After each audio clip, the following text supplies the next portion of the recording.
Welcome to P2 Barbell Podcast. It's Rich here with Aaron, and today we welcome professional middleweight boxer Felix Cash. Welcome, Felix. How you doing, mate? All right. Very good, very good. So, thanks for taking the time out to talk to us today. We know you have a fight lined up very soon, so you must be quite busy. When is your next fight? I'm fighting on the 10th of April, Wembley Arena. So just getting ready for that now. It's going to be a big fight, defending the Commonwealth title. So it's going to be another title on the line. It's whether going to be the British title against Denzel Bentley, the British champion, or I'm going to be fighting Signiani. He's the European champion. Very good. And how's your preparation going? Has it been affected by lockdown? Not really, no, because obviously we can train. Elite athletes can train full time, so it hasn't affected me in that way at all, really. My camp starts probably on Monday. I'm 10 weeks out, but I've been ticking over nicely. Since the new year, really. Excellent. So Felix is signed to Eddie Hearn's Matchroom Boxing Promotions. He made his debut at the O2 in London live on Sky Sports in 2016, and that was on the undercard of an Anthony Joshua fight. Is that right? Yeah, that was. Yeah, he fought Brazil, was it? Yeah, Dominic Brazil. Dominic Brazil there on that night. Yeah. So what was that like, making your debut? Probably made your debut in bigger circumstances than most other professional boxers. Yeah, it was great, mate. It was the atmosphere was unbelievable because I came on just before Chris Eubank Jr. Fought, so it was a live throat on the night, live on box office. I think there was about 16,000 people in the arena when I came in. So it was a great atmosphere. Definitely one to remember. Excellent. So I've had the pleasure of training Felix since early 2017. Helping him with his strength conditioning, but mostly all of his fight preparation is now in Brentwood, Essex, where he's coached by Tony Sim, amongst other fighters such as Ted Cheeseman and Conor Benn. What's it like fighting in a very competitive environment like that, where you do all your preparation? It's obviously you couldn't wish for being in a better environment. You're in with top level fighters, in big fights the same as yourself, in big arenas, and we're all pushing each other, helping each other to be the best and be the best we are. And we're in a bit of a competition with each other too to who's going to be the best, really. But we all wish each other well. I haven't said that, but obviously everyone wants to be the best in the gym, don't they? Excellent. So let's go through some of your achievements today. Let's start in the amateurs. So what were you able to achieve in the amateurs, and what was that like as an experience and preparation for turning pro? Yeah, I had a great experience in the amateurs. I was 5-time national champion. I've become a member of the GB squad, the Olympic team. So I was that was the elite of the amateurs, should you say? And I was down in Sheffield. I was down there for 3.5 years, getting ready to represent obviously Great Britain in the Olympics, but it got short-lived. I hurt my hand, and obviously there was other guys there obviously competing for the space for the Olympics too. So once I hurt my hand, I won't get sent to the qualifiers. So I turned over, and now here we are. Excellent. So since then, you've gone on to win the WBC International Silver Middleweight Champion. That was in 2018, and then a few months after that, you won the Commonwealth Champion in 2018 also. What was it like getting your first belts underway in the pros? Obviously, yeah, as a kid, you think of turning professional and winning these titles, especially the Commonwealth title, because I can remember when I was a kid, coming up in the amateurs, 12, 13, looking at the Commonwealth champions and the British champions, the European champions, and then obviously the world champions. So I've got one of the major 4 belts that you can get in the UK. The Commonwealth. I'm going to get one of the other ones on April the 10th. Hope that with God willing, I'll be fighting for a world title after that. Excellent. So how did it all start? How old were you when you started boxing? What made you get into it? What other sports did you play before that? What did you try? I played football for a good bit. But I was a defender. I wasn't too good, but I wasn't too bad. But better with your hands and your feet. Better with my hands and my feet. Yeah, I should have been. I should have been a goalkeeper. But no, I walked into a boxing gym when I was 7, I probably put gloves on before then.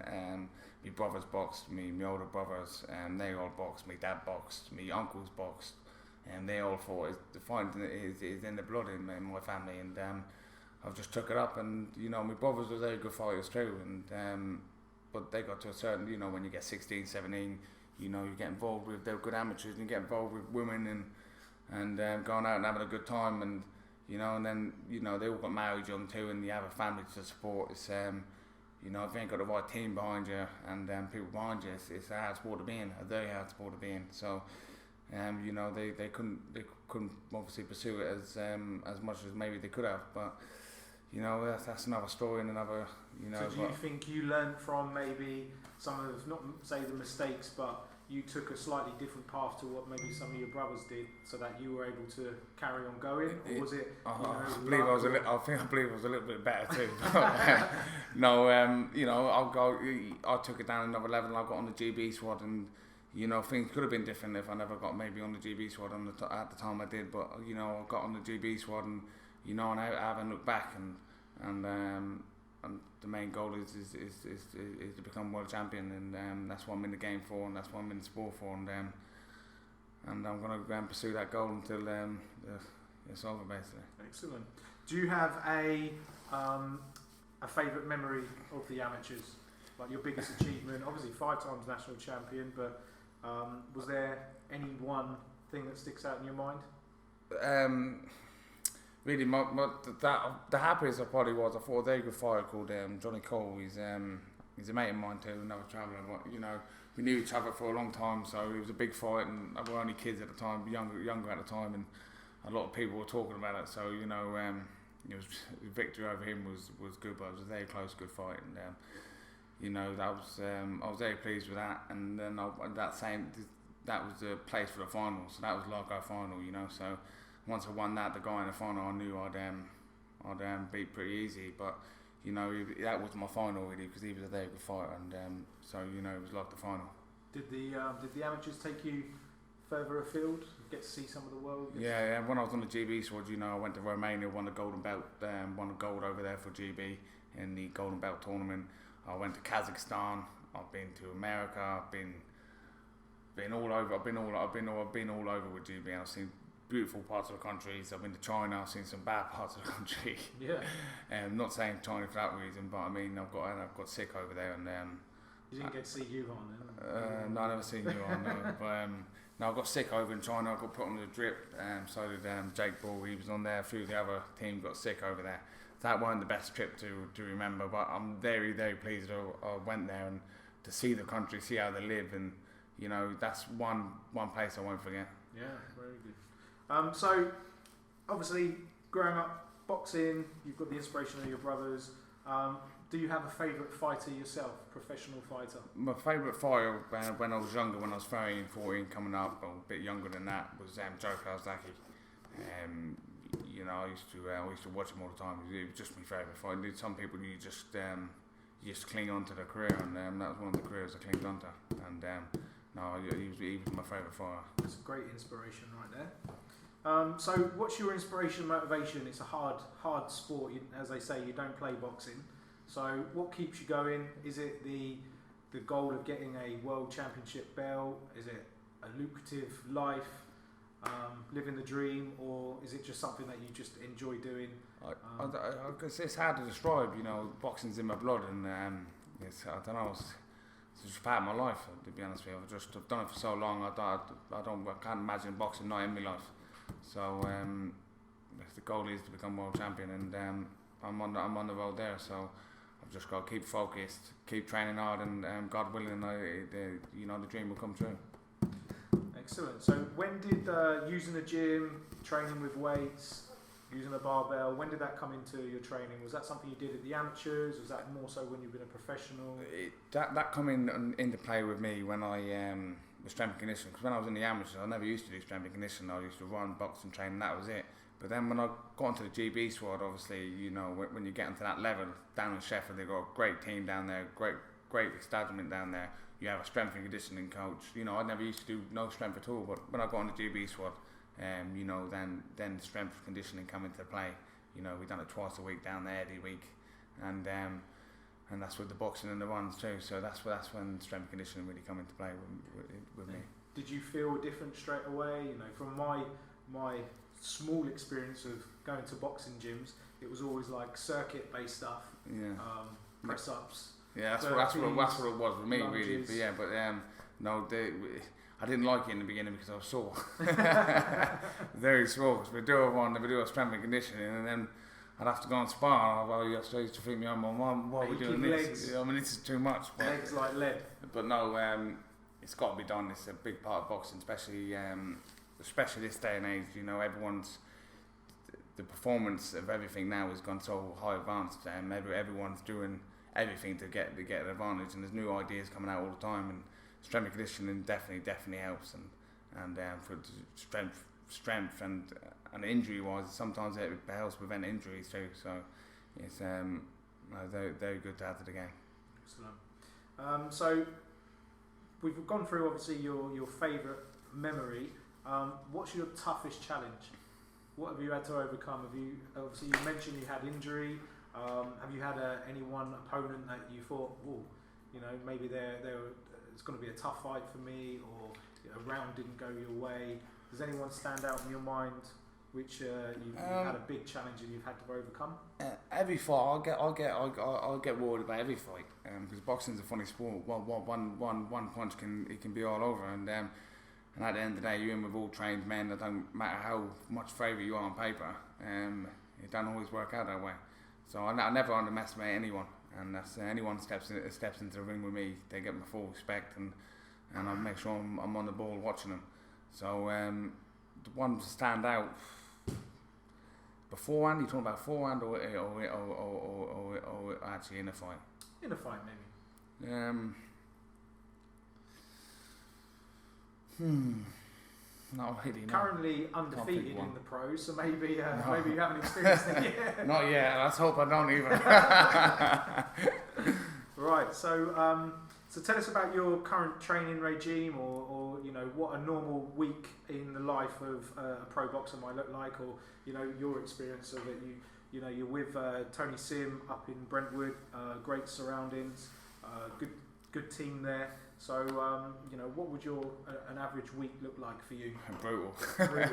No, we do spar on Monday, Wednesday and Fridays. We spar 3 days a week. And we get a lot of different sparring partners come in. We spar with each other sometimes. There are sparring days. And then we also do a run on those days too. So we'll do a steady runs on those days. So we'll spar, depending on what time you're in, whether you run in the morning or in the evening. And Tony gives up 5-6 miles, it could be in the evening or in the morning, and then the sparring can change too. The rounds can change. The closer you get to the fight, the more rounds you'll be doing. But obviously, you start off with less rounds and build your way up the fitter you get into camp. And then on Tuesdays and Thursdays, we do a hill sprints in the mornings, steps, and then we'll be back in for a boxing session on the Tuesday. Normally, I do my strength and conditioning on the Tuesday too, so that'll be 3 sessions. And then on a Saturday, on the weekend, I normally do my run and the strength and conditioning. So, and then I'll have a Sunday off. I'll have 1 day off a week, because obviously rest is very important. You don't want to be overtrained. Your body needs a rest, at least 1 day, or sometimes two days a week. Excellent. And out of all those exercises you get put through, can be conditioning, can be strength-based stuff. Do you have a favourite exercise?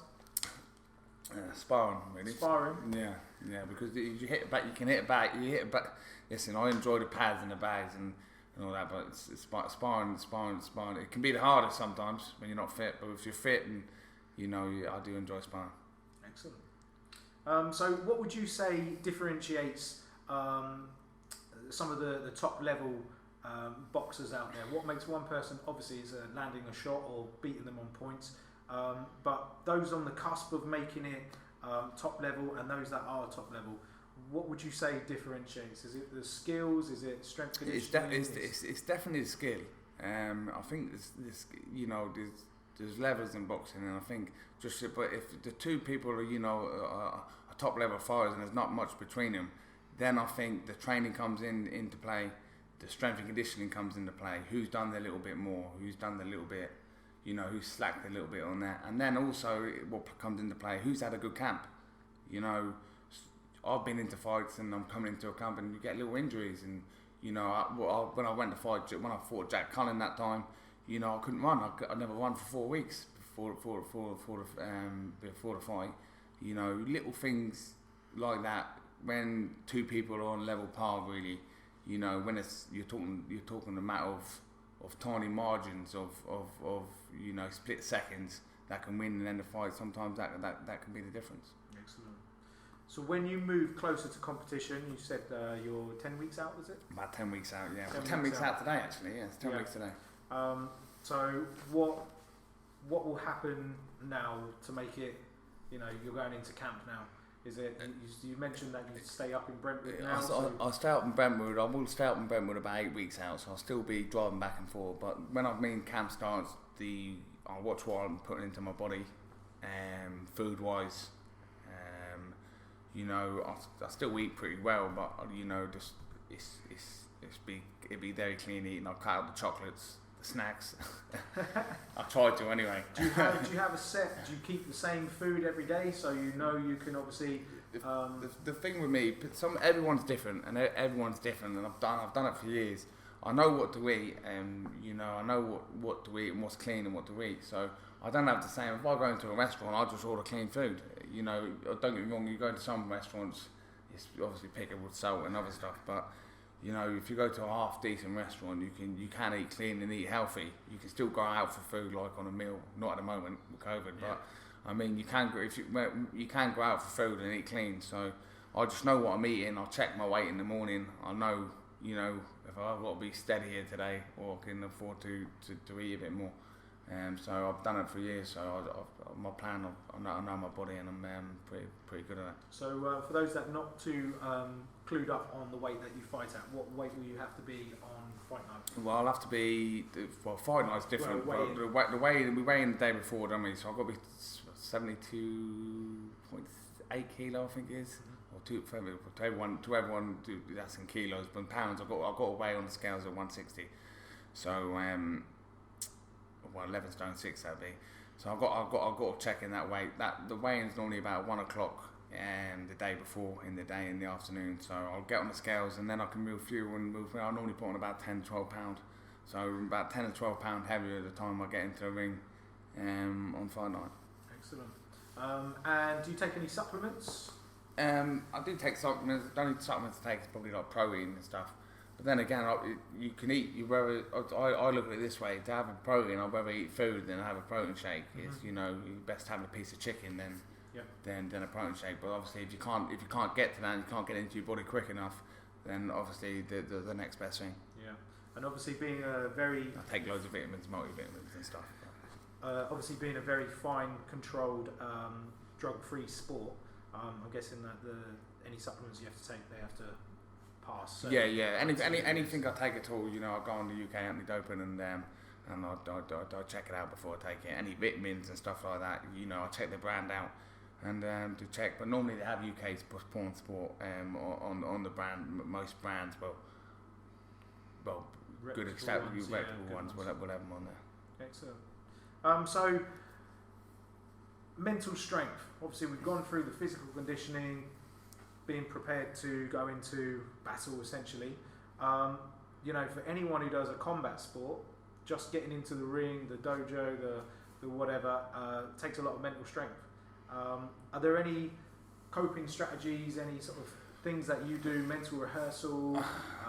Do you like chill out before the fight? Do you hype yourself up? I chill right out before the fight. I try not to think about it at all. Some people are different. I try not to think about it. I don't want to think about him until I put my bandages on, until I get into that change rooms. I want to be really relaxed. When I get in the change rooms, then I start zoning in. You know, the butterflies start coming a little bit. Put the bandages on, mental strength, and then I'll get just before I go in the ring. I look myself in the mirror and go, "You're the man. No one's beating you tonight. You're the man. You're the man. You're the best." I talk to myself like that. Yeah, I know it sounds stupid to people, but you know, that's what I do. How long have you been doing that for? Since I'm a kid. Yeah. That's good. On about no one's beating me tonight. You're the man. You're the man. Is that your your routine? Do you have a routine on the way out, Yeah. No, I have a bit of a routine. I punch the walls and that. You know, I bless myself. Yeah. And say a little prayer to God, and I go to battle. Excellent. So what are you thinking when you walk in? Obviously, for some boxers, turning pro is a huge event. For yourself, you did it. Was it Wembley Arena or? Was it It was at the O2. My O2, yeah. My debut was. Not only are you turning pro, which is a huge thing for some boxers, but you're doing it under the undercard of an Anthony Joshua fight at the O2. I had a nightmare that night too. Let me listen to the story. I had an absolute nightmare that, along with all that going on. When you're a live float, they can come in and say you're on, so you've got to warm up. So I had to be bandaged up, ready to go from when they started live, like from 7 o'clock. So I never got into the ring until about 9, but there was a lot of things going on behind closed doors. So I'm standing there, you've got to have your gloves on, but by the way. So I've warmed up, I'm ready. So these people are getting stopped left, right, centre, and they're coming in, they're going, you're next. So I'm jumping up, and you're trying to get yourself psyched up straight away again. I'm banging the pads, and then they come in, no, you're next. No, you sit back down. So then I'll sit back down again. And then they go, no, you're next. So I back up again. This happened about 4 or 5 times.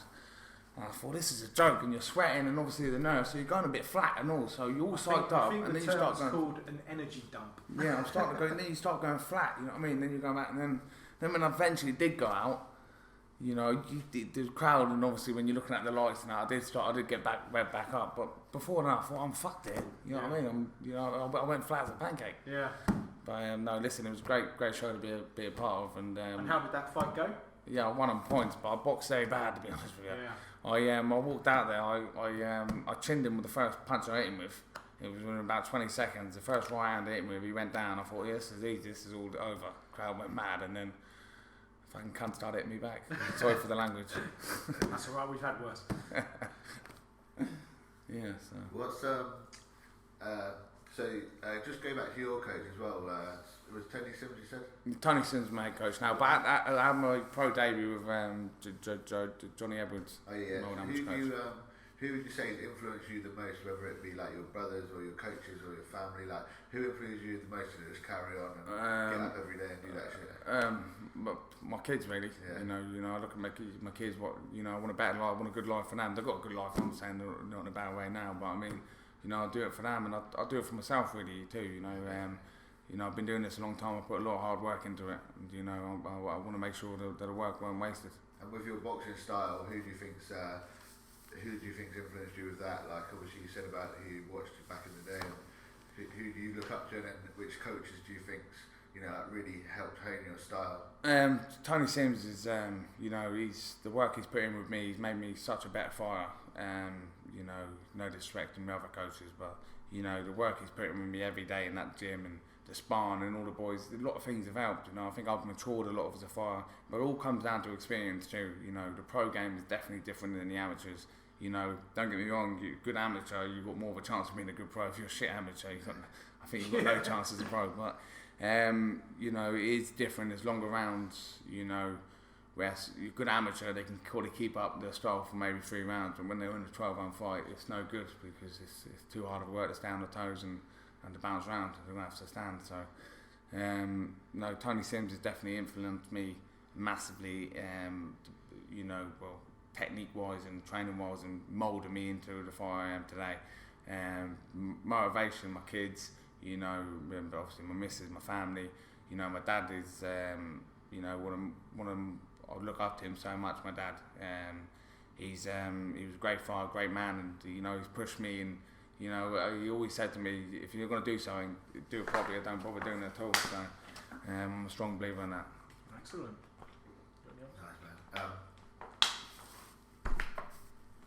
Nice, man. What do you think?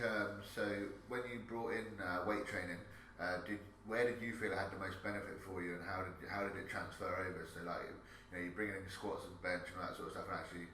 I think your legs don't get as tired. You're building strength into your legs. And so especially when I seem to do even where I see the difference mostly when I don't do strength and conditioning, I start doing my hill sprints and stuff like that. My legs seem to get tired quicker. Yeah. But when I've got doing my strength and I'm doing my strength, like my squats, me other stuff, and then I'm doing my hill sprints, I seem like my legs don't seem to get as more as lactic acid or as tired as they would if I never done it. Yeah. Nice, man. So people will say like your legs carry you through life. obviously your legs are carrying you into battle. So Mm. you know, if you're going to take a hard shot, if it's going to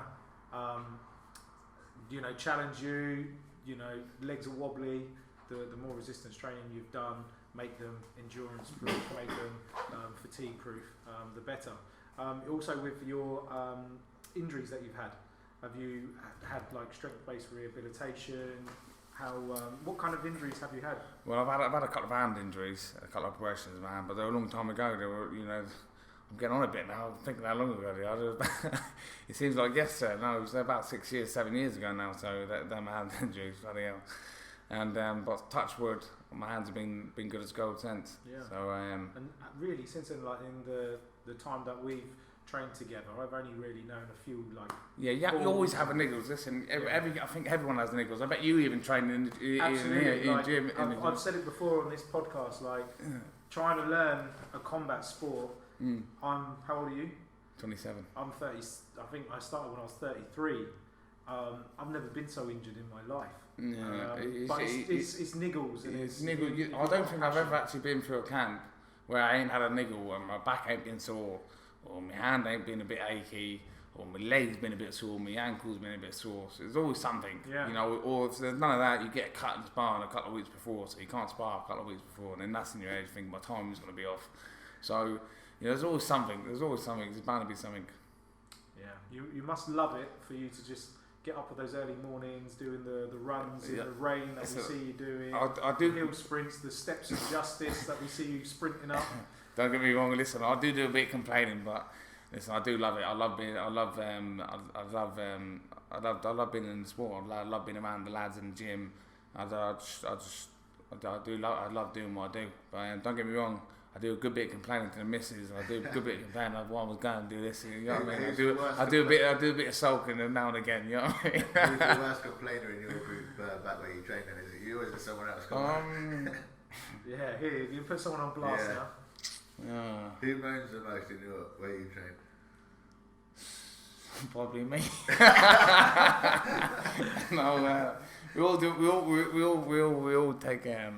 We'll do a bit of moaning. We'll definitely do a bit of moaning. It's all part and parcel, isn't it? Yeah. We motivate each other and tell each other to shut up and stop being a pussy. Yeah, we'll give each other a stick too. You know, if you're slacking a bit on the runs, you get a stick. You know what I mean? And especially because we're all fighting on different bills, so. You know, we'll fit and they're just coming back and they're doing the first sprint. You know what I mean? The first sprints, we're like, do another one. They're like, fuck off, I'm only meant to be doing 6. You know, don't do another one. So who's on your radar now? Is there anyone that you would like to fight?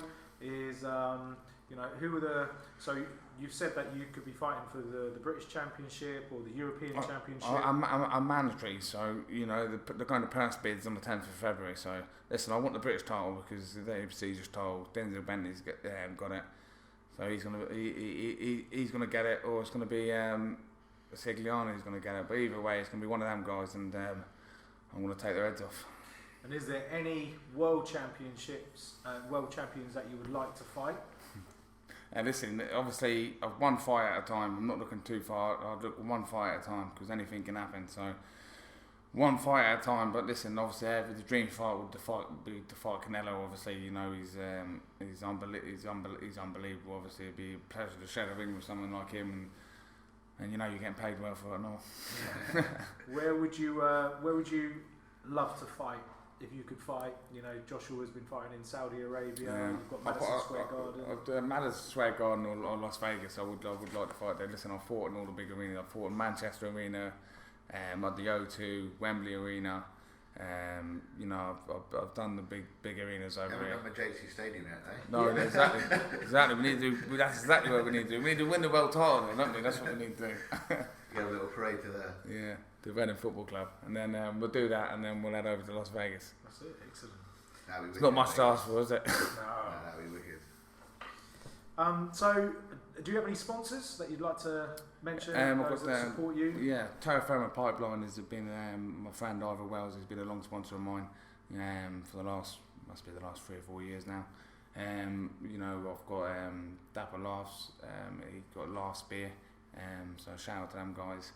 And also SJW Plumbing and Eating. My mate Sam Walker owns that. He's a sponsor of mine too. Just come on board for this fight. Excellent. shout out them guys. Future goals, obviously, you've mentioned what could lay ahead of you in terms of who you're going to fight, championships. Do you have any other future goals, maybe away from boxing? Any other inspiration or any other interests that you have? Listen, I have a few different interests, but really I focus on what really mostly on the boxing at the moment. You know, I've got some really important year this year for me. I've got some big fights this year. So, you know, this year I'm just focusing on the boxing, getting the boxing done, get these titles won, and we'll see what's next after boxing. But at the moment, my main focus is on becoming world champion. Excellent. Do you have a quote to inspire others or to motivate, or anything that you live by? Is there anything that's ever stuck in your mind? Someone said to you once when you were younger? What my dad's always said to me: if you're gonna do something, do it properly. Don't bother doing it all. There's no point being like half doing something, you know, because you'll always be found out, or you never get the best out of what you could get out of it. So that quote always sticks into my mind. Excellent. So, you have any questions? No. So give us a recap. When's the next fight, and how can people watch and support you? Well, my next fight is obviously the 10th of April. It's going to be live on Sky Sports, Wembley Arena. So look out for April the 10th. That's the date. Obviously, I'm on Instagram. Check me out on Instagram, Felix Cash Boxer. You know, on other social media websites, and look out because I'll become world champion. Yeah, you will, man. Excellent. Well done with that mentality, definitely. Thank you for taking the time out. Really appreciate it. Thank you to everyone listening. Felix Cash, everyone. Thank you very much. Cheers, guys. Cheers, bro.